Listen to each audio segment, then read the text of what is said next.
Même deux exercices d'arithmétique pour la deuxième année Sciences Maths. Bon, c'est des exercices du type baccalauréat. Alors pour le premier exercice, vous avez un entier naturel supérieur ou égal à 2. Montrez que si n divise 2 à la puissance n-1, alors il existe un nombre premier p, tel que p divise 2 à la puissance n-1. Donc voilà, donc on va, soit n donc un entier naturel supérieur ou égal à 2, on suppose que n divise 2 à la puissance n-1. Puisque 2 à la puissance n-1 est impair, alors n est impair. Donc tout diviseur d'un nombre impair est impair. Donc, et n n'est pas premier. Puisqu'il n'est pas premier, donc il admet un plus petit diviseur p qui est premier. Donc p divise n, donc p divise 2 à la puissance n-1, ce qui est demandé. Au fait, si n est un nombre premier, vous avez soit qu'il est égal à 2, donc vous remplacez directement ici, 2 divise 4 moins 1, 3, ce qu'il faut, soit qu'il est supérieur ou égal à 3, donc il sera premier avec 2. Donc vous avez d'une part, par cette hypothèse-là, 2 à la puissance n-1 est congruent à 0 modulo n. Et d'après le petit théorème de Fermat, 2 à la puissance n-1 moins 1 est congruent à 0 modulo n. Donc si vous faites la différence des deux congruences, vous allez avoir 2 à la puissance n moins 2 à la puissance n moins 1. Si 2 à la puissance n moins 1, facteur de 2 moins 1, c'est-à-dire 2 à la puissance n moins 1, est congruent à 0 modulo n, ça veut dire que n est un... Voilà ici, n, 2 à la puissance n divise n, ça veut dire que n est une puissance de 2. C'est-à-dire n est pair, ce qui est faux. Donc, d'où ici n ne peut pas être premier. Il admet un plus petit diviseur premier, donc c'est le résultat que nous connaissons en première année. Donc vous avez donc n, le plus petit diviseur, donc p, le plus petit diviseur de n n'est pas premier. Voilà, p est premier. Sinon, si p n'est pas premier, donc vous allez avoir, il existe p', tel que p' est différent de p, et p' divise p. C'est-à-dire p est divisible par p', ça veut dire que p' est inférieur à p, ce qui contredit le fait qu'il est le plus petit. Donc c'est faux. Donc nous avons donc pour cette première question. Soit k le plus petit entier strictement positif, tel que 2 à la puissance k est congruent à 1 modulo p. Montrez que k divise n et k divise p moins 1. Donc ici, dans ce cas, nous avons donc le résultat 2 à la puissance n. 2 à la puissance n est congruent à 1 modulo p. D'après le petit théorème de Fermat, donc 2 à la puissance p moins 1 est congruent à 1 modulo p, parce qu'ils sont un premier. Soit k le plus petit entier, tel que 2k égale 2 à la puissance k est congruent à 1 modulo p. Ici, celui qui est proposé par l'exercice, soit k. Alors ici, donc, nous avons k divise n. Supposons par l'absurde que k ne divise pas n.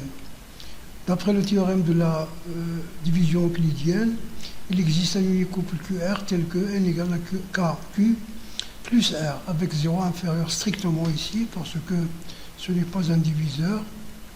0, on a supposé, inférieur strictement à r, inférieur à k. Donc 2 à la puissance n est congruent à 1 modulo p. Vous remplacez n par cette expression. Règle sur les puissances, 2 à la puissance k à la puissance q fois r congruent à 1. 2 à la puissance k à la puissance q est congruent à 1 modulo p. Donc vous allez voir ici, modulo p. D'accord, donc 2 à la puissance r est congruent à 1 modulo p. Ce résultat est faux parce que r est inférieur à k. Or nous avons dit que k est le plus petit tel que 2 à la puissance k congruent à 1 modulo p. Donc cette supposition-là est fausse, donc k divise n. De la même façon, vous montrez que k divise p plus 1. Vous faites exactement la même chose. Au lieu de k ici, vous allez avoir 2 à la puissance p plus 1 est égal congru. Donc vous allez avoir ici 2 à la puissance p plus 1, c'est 2 à la puissance k q' plus r', etc. C'est le même résolument. Donc vous avez ici, donc k divise aussi p moins 1. Alors troisième question, soit D le PGCD de N et P, donc ici, on nous dit de déterminer le PGCD ou le PGDC, c'est la même chose, et déduire que n ne divise pas de à la puissance n moins 1 pour tout n supérieur ou égal à 2. Donc ici, vous avez su considérer D et sur le PGDC.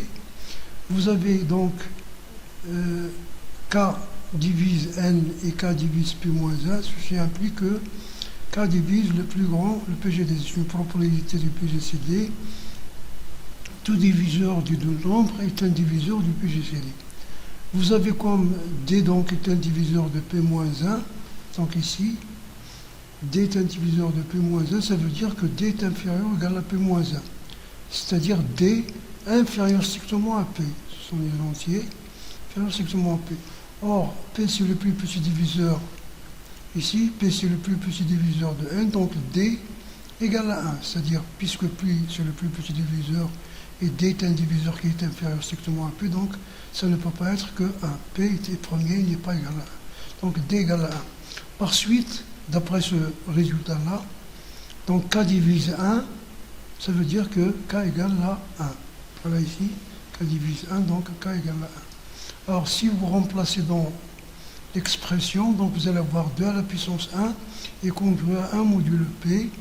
Ça veut dire que 1 est congru à 0 modulo P.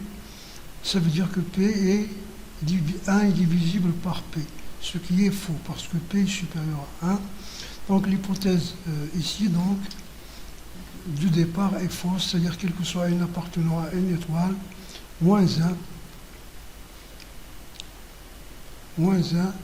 n ne divise pas 2 à la puissance n moins 1. En fait, vous avez 1, c'est l'unique entier non nul tel que n divise 2 à la puissance n moins 1. Vous avez 1, si vous remplacez n par 1, ici c'est 1 divise 1, voilà. Bien. Alors voici donc le deuxième exercice. Soit P un nombre premier, impair, c'est-à-dire P différent de 2. On considère dans n étoile au carré l'équation P à la puissance x moins égal à la puissance P égale à 1. Montrer qu'il existe un entier naturel non nul tel que y plus 1 égale à P à la puissance n et déduire les solutions de l'équation E pour n égale à 0. Donc si nous considérons soit x, y, deux entiers naturels, appartenant donc à solution, n au carré, n étoile au carré, alors P à la puissance x moins y à la puissance P égale à 1, c'est équivalent à dire P à la puissance x égale à y à la puissance P plus 1. On utilise ici l'identité remarquable ici, parce que P c'est un nombre impair, P est impair. Donc cette expression-là est factorisable, parce que si P est pair, il n'est pas factorisable. Donc c'est y plus 1, et vous avez ici, donc vous utilisez toutes les puissances de y, de P moins 1 jusqu'à 0, en alternant les signes. Donc ça c'est l'identité, c'est-à-dire P à la puissance x est égal à y plus 1. Cette parenthèse-là, si vous voulez la noter A, A c'est sigma k allant de 0 à P moins 1, y à la puissance P moins 1 moins k. C'est-à-dire, pour 0, vous allez avoir P moins 1.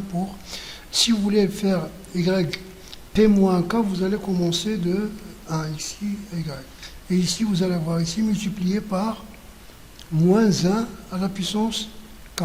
C'est-à-dire en alternant les signes. Donc, très bien. Alors, vous avez ici P de x sur P à la puissance x sur y plus 1 est égal à A partiel à n étoile. Pourquoi vous avez ici ce nombre-là, y plus 1, y à la puissance P plus 1 est un nombre positif. Et puisque y plus 1 est un nombre positif, donc A aussi va être un nombre positif, bien que ces signes-là soient alternés. Donc vous avez y plus 1 divise P à la puissance x, et P est un nombre premier, donc y plus 1 est une puissance de P. Donc ça c'est un résultat sur les nombres premiers, d'accord, avec une puissance de P. Donc y plus 1 est une puissance de P, c'est-à-dire que y plus 1 s'écrit sous la forme, donc il existe un appartenant à une étoile tel que y plus 1 soit égal à P à la puissance n. Très bien. Alors si n égale à 0, vous obtenez ici y plus 1 égale à 1. Ça veut dire y égale à 0. Si vous avez y égale à 0, en remplaçant dans votre équation, Donc vous allez avoir P à la puissance x égale à 1, c'est-à-dire x égale à 0. D'accord? C'est-à-dire x égale à 0. Donc voici, donc pour quel que soit le nombre premier impair P, 0, 0 est une solution. 0, 0 est solution de l'équation. Donc 0, 0, si vous voulez, 0, le couple 0, 0 est solution. Voilà. Les solutions de E pour n égale à 0. Très bien. À la question suivante, montrer que P à la puissance n plus 1 divise P à la puissance x. Et déduire que x égale à n plus 1. Donc nous avons ici P à la puissance x. Là, P à la puissance x est égal à ici. P à la puissance x est égal à y plus 1, à P à y à la puissance p plus 1. Vous déduisez que là, y plus 1 est égal à P à la puissance n, donc y est égal à P à la puissance n moins 1. Donc vous remplacez y à la puissance y par Pn moins 1 à la puissance p. Vous utilisez la formule du binôme. Donc voilà. Donc voici la formule du binôme, si vous ne vous rappelez pas. Donc c'est sigma k allant de 0 jusqu'à p, cnpk, cpk à la puissance k, b à la puissance p moins k. Ou bien vous pouvez remplacer pp moins k au lieu de ça. Vous pouvez les échanger parce que cette égalité entre les deux coefficients du binôme, vous voyez, c'est cette égalité-là qui donne la symétrie du triangle de Pascal. Très bien. Donc ici, nous allons avoir donc le terme A, ça, voilà ici, A c'est Pn et B c'est moins 1. Donc ça va nous donner donc CPK, Pn à la puissance P moins K, moins 1 à la puissance K, B c'est moins 1 à la puissance K, plus le 1 ici, pas oublier. Alors ici, on va donc développer cette somme, donc en prendre le dernier terme. Donc on va là de 0 jusqu'à P moins 1, c'est la même formule. Donc uniquement on a ici P moins 1 et on va prendre le dernier terme. Le dernier terme de la somme c'est pour K égale à P. Donc CP à P, Pn à la puissance 0, P moins P, moins 1 à la puissance P. Alors ici, la combinaison CPP, donc c'est 1, c'est N, c'est 1, c'est-à-dire le nombre de partiels à n éléments. Dans l'ensemble de n éléments, il y en a une seule, c'est l'ensemble lui-même. Donc vous avez ici 1, ou bien vous le faites par le calcul, sachant que 0 factoriel 0 égale à 1. Donc vous avez ça. Donc ça c'est 1, P à la puissance 0 c'est 1, moins 1 à la puissance P c'est moins 1, parce que P est impair. Donc tout ça, ça nous donne moins 1, cette quantité-là c'est, tout entière c'est moins 1, moins 1 plus 1 c'est 0, il nous reste ça. Donc voici pour ça. Alors quel que soit K de 0 à P moins 1, c'est-à-dire tous les termes, vous avez PK, CPK égale à P, CP moins 1, K moins 1. Ça c'est un résultat sur les combinaisons, les propriétés des combinaisons. Si vous voulez, par le calcul, vous avez ici CPK, c'est factoriel P sur factoriel K, P moins K. Factoriel P, c'est P facteur de P moins 1, factoriel P moins 1. Pour K, c'est factoriel K moins 1. Et ce P moins K, vous ajoutez 1 et vous retranchez 1 et vous avez ça. Donc ça vous donne P sur K. Voilà. Donc d'où cette relation-là. Vous avez ici P. P divise, parce que les coefficients du binôme sont des antinaturels. C'est-à-dire les CNP, les CNP, vous le savez dans le cours, les CNP sont des entiers naturels. Bien sûr, donc vous avez ici, parce que c'est les cardinaux d'un ensemble, c'est-à-dire les cardinaux de l'ensemble des parties sont des entiers naturels. Très bien, donc vous avez P divise ce membre-là, K facteur de P divise K, Cn, celui-là, et il est premier avec K, parce que K est inférieur à P, et P est un nombre premier, donc alors P et K sont premiers entre eux, d'après le théorème de Gauss, donc P divise CK. Très bien. Alors vous avez Pn divise P à la puissance n moins P moins 1. C'est-à-dire, c'est un diviseur parce que cette puissance est supérieure à cette puissance. Vous avez le rapport, c'est celui-là sur celui-là. Donc c'est P à la puissance n facteur de P moins K moins 1. Et P moins K moins 1 est compris entre 1 et P moins 1. Si vous prenez K ici, vous multipliez par moins 1 et vous ajoutez P moins 1, vous obtenez donc ça. Donc c'est une puissance, donc elle appartient à n. Voilà. Et vous avez P divise CK, donc ce terme-là est divisible par K. Celui-là est divisible par P à la puissance n, donc leur produit est divisible par P à la puissance n plus 1, comme il est dit dans la question. Alors nous avons P à la puissance n plus 1 divise tous ces produits-là, donc il divise la somme de 0 à P moins 1, CPK, donc cette somme. Donc Pn plus 1, c'est le diviseur, mais c'est la plus grande puissance de P, qui divise donc, c'est-à-dire Pn, n plus 1 est la plus grande puissance de P, qui divise cette somme.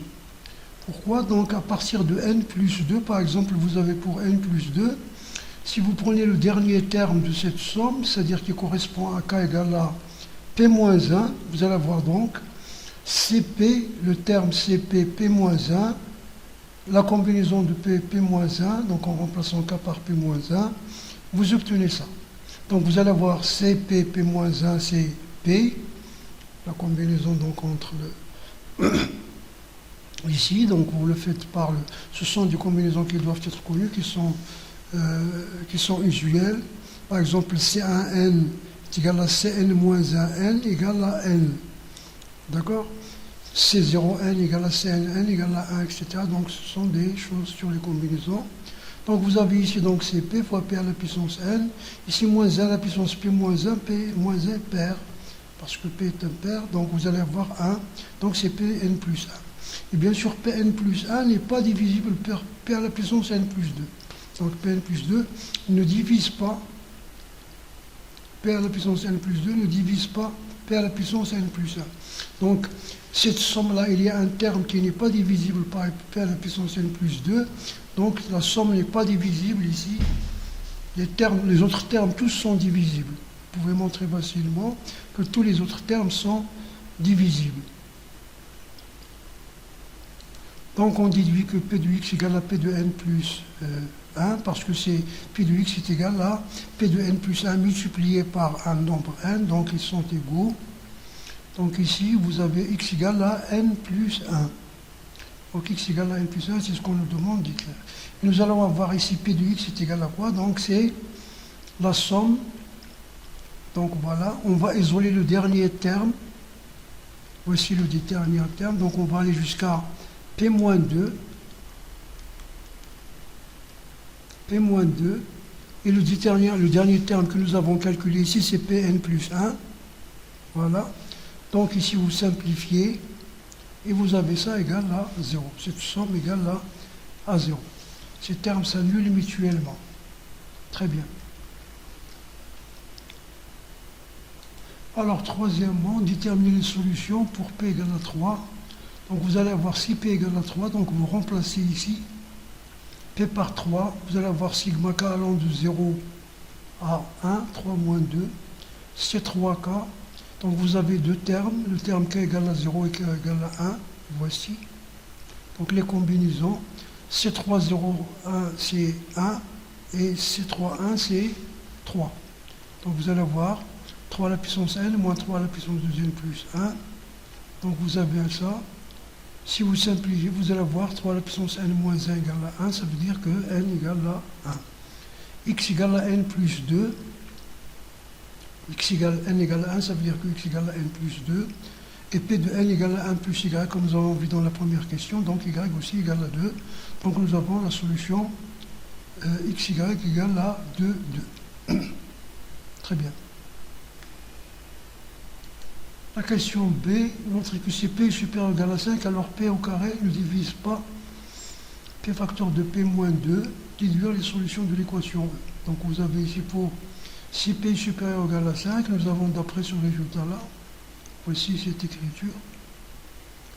Donc K égale à 0, celui-là est égal à, si vous détachez le dernier terme, c'est-à-dire ici, vous avez donc la somme jusqu'à P-3 plus celui-là. CPP-2, c'est un demi, c'est-à-dire lorsque entre un nombre CN-N-2, c'est la moitié du produit, n facteur de n-1, donc 1 demi P facteur de P-1, donc l'une des combinaisons, CPP-2 est égal à, d'après les résultats sur là, est égal à C de P. Et C de P, c'est P facteur de P-1 sur 2. C3P, c'est P facteur de P-1, facteur de P-2 sur 6. Donc là, c'est plutôt vous le retenez pour les concours.